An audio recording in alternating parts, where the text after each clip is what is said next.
ಮನೆಯವರ ಮಾತಿಗೆ ಬದಲಾದಿಯೇನ ನಾಚಿಕೆ ಇಲ್ಲ ನಿಂಗ ಚೂರ ಕಡಿಕು ಗೊತ್ತಾತ ನಿ ಚಿಲ್ಲರ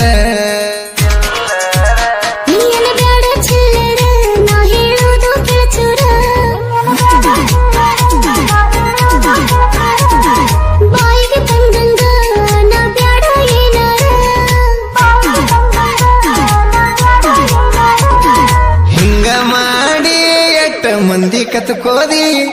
ನನ್ನ ಬಾಳೆ ಮುರಬಟ್ಟಿ ಮಾಡಿದಿ ಪ್ರೀತಿಯನ್ನು ಅಕ್ಷರಕ್ಕ ಮುಳ್ಳನಿ ಬಡದಿ